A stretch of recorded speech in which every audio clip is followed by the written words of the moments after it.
Right, so I am Paddy. This is, it's going to be the first instalment of a little thing I want to do. I'm recording from inside what I call my hangar. It's where I record all my music, etc. So hopefully, it's going to be interesting, maybe even a little bit educational. I'm in no way, shape, or form an expert in sound engineering. I've got plenty of experience in it, having been in bands, been in recording studios, recorded my own album. It's on Spotify, etc. Trick, it's called. So that's under Paddy Gosson, which is me. This particular song, I've not finished tracking the drums yet, but I'm going to go through how I do that. I'm running through a fairly old but large iMac. Don't mind the cracked screen, it's part of my work. Being in the armed forces, I had to put it away every day, lock it away, and in the process of that, bringing it in and out, it's fell once, it's landed on the screen. I thought it was game over, but actually it turns out it's okay. To track drums, I use a plugin called Addictive Drums.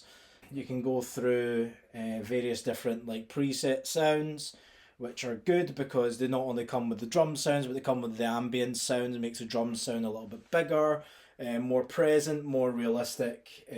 Or indeed, you can go to the kit and you can actually edit the individual sounds and then hear them back. So, for example, that's the kick sound, hi-hat, toms, right, China, and the two cymbals. We can add extra things in there, we can adjust them, we can tune the drums individually as well if you really want to go into that much detail. I've played drums, but much like sound engineering, I'm no way, shape or form an expert in drumming.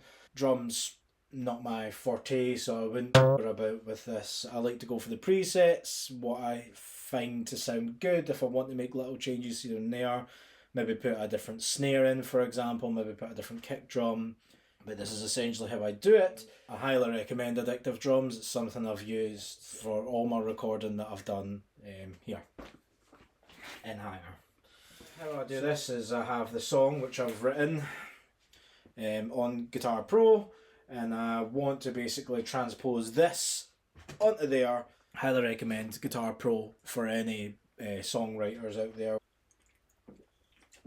Yeah. Although if I was going to get sponsored by anyone, I reckon getting sponsored by Coke would kill me.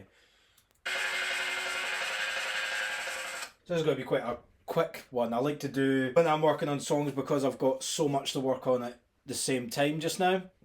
I like to do a section and then move on to the next song, progress that a little bit. Next part is as I've just played on Guitar Pro there. This is an AM Audio Pro 49, Oxygen Pro 49. Split my drums down so I don't just record them on one track. A different view for you to see. So I've recorded kick drum. So again, I can EQ this as much as I want. I can compress it differently, add different reverbs on it, so that you're not just beholden to one sound. On this, that'll be my kick drum, and anytime I want it to make a noise, I can either point and click the mouse, or I can record it, which I like to do because then you get the dynamics of the harder hits and the softer hits, it's quicker to do this way as opposed to clicking on it then setting the level. I can mark it there, so this bottom line, you can put your markers in, which is good for when you're recording, and I click the Q up there to quantize, and that puts it in time. Right, cool. And usually when I do a drum roll like this, it sounds terrible. So here we go. I'm not put off by how crap that sounded, because the bones are there. Something not right there. Probably the fact that one's turned all the way down. So that's one way we can do it. I'm not gonna lie, I'm not happy with how that sounds. So, as I would click the first point on every bar, every beat,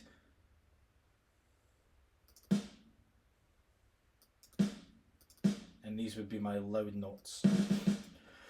So again, as I was speaking about earlier, you have to grab them and turn them right up to the top. It really all depends how you want your drum roll to sound, but for me it's I'd rather if you catch my drift. This is what I mean. I'm not musically profound at all. That's about as complex as I get making those noises. There we go. And towards the end, we want it to crescendo, so we'll let it go up.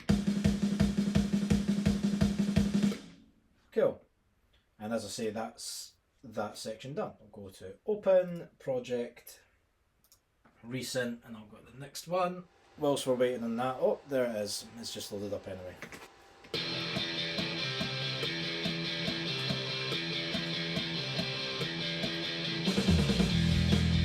Okay, so I guess it'd be a good time to record some guitars. Let me set up my tracks first. When I'm recording guitars, the speakers will be turned down, so you'll only hear my guitar. So the reasoning behind that is if I'm recording guitar using microphones up to the amplifier, if the speakers are playing, the microphones are going to pick that up and you're going to get feedback issues, or you're generally just going to get a crap sounding recording. So that's why we do that.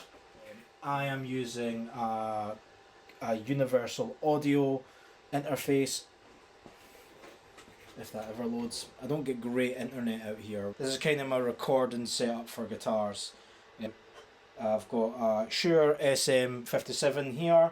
I've got a Sennheiser E906 cab. It's a vintage Marshall 2-speaker, 2x12. For this particular bit, I'm going to be using my Mesa dual rectifier channel 3, which is the red channel and the heaviest channel. Just as an update, the interface that I use is the Volt 476P, and I'll be using my PRS Custom 24 wood library pedals. The only sort of pedal I have. Down there is a Ibanez Tube Screamer limited edition. And the reason why I got the limited edition is because I'm so vain, I felt it matched my guitar. Sorry. Okay. Both the Mesa and the Plexi are insanely loud amplifiers. I run them through a Torpedo Captor X, which is here. I'll leave one of my hats on it because it does make a bit of noise, but that's it here. And that is an attenuator. It's also a virtual cab sim if I really wanted to be, so I could record this absolutely silent if I really wanted. So I need to pop my headphones on, and my headphones I use is the Bear Dynamics DT700 Pro X.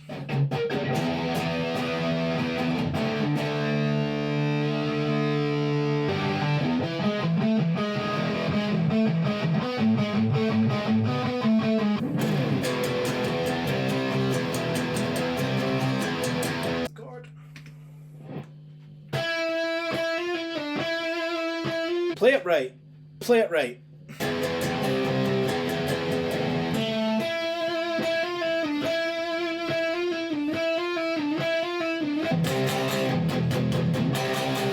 We're back here.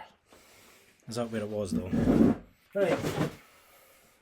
Do you mind trying to do things here and rude? That's all that is.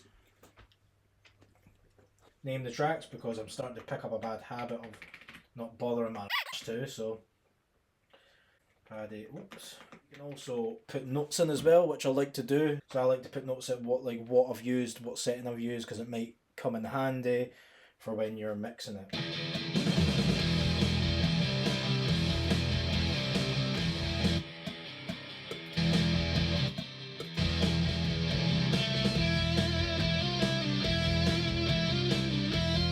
Justice. I don't know if there's anything to be done on this. Oh! All guitars to be done. Alright. Because I changed the tempo. Right, roger. Anyway. Techniques I was using last week, I've found better ways of doing it already. I end up doing the same thing quite a lot, which is a pain in the arse really, but So we'll do these tracks. This is going to mean switching over amp heads. All I do to change over amp heads essentially is I take out the speaker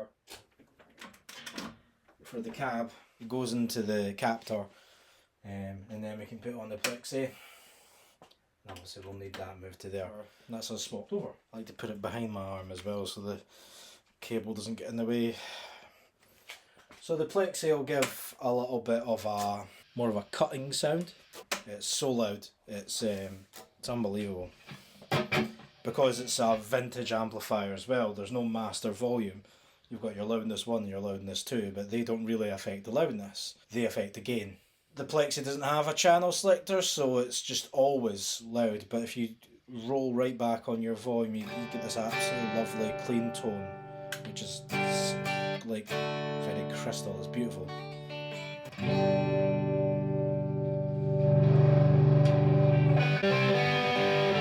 Cool.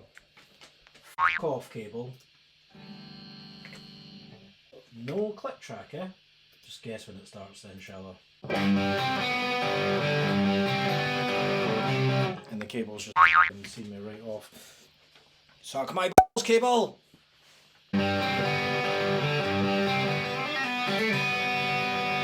Before I move on, before I do the whole song, I did neglect to tune my guitar as well, so we'll find out if we're doing the whole thing again. I say, oh god. I hate myself. So, yeah, that, and we're going to have to do it all again. Cool. Cue cable.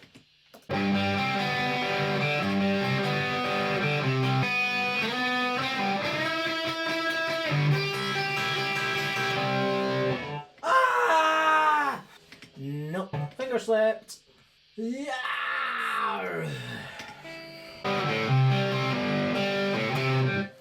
Fucked it at the last. Fuck off cable. Should already do that. Every time I sit down in these joggies, bloody arm of this chair goes into my pocket.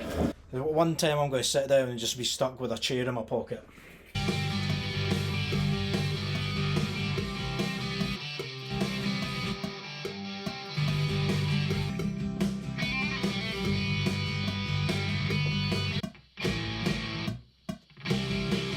I name all my gear, which is probably the most lame thing, I guess you could call it.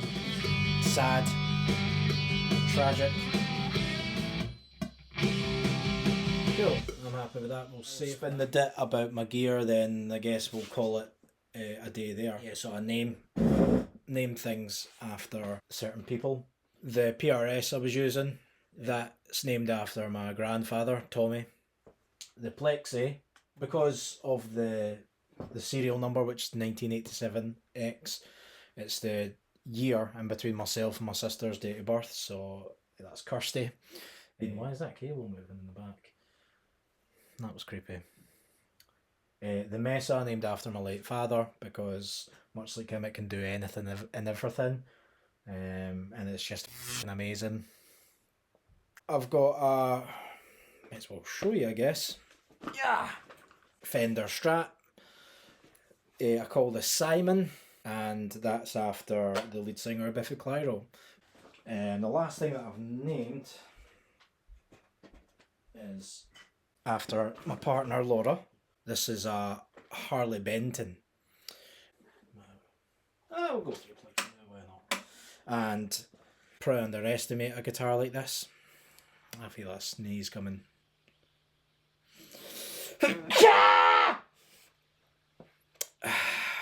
Ow! Actually a lovely guitar to play as well. It's set through a neck. I actually enjoy playing this as well. With the PRS is always a pressure. Not only, oh god, what if I break this? But when you pick a guitar up like that, I kind of get a little bit of imposter syndrome. Like, I'm an okay guitarist.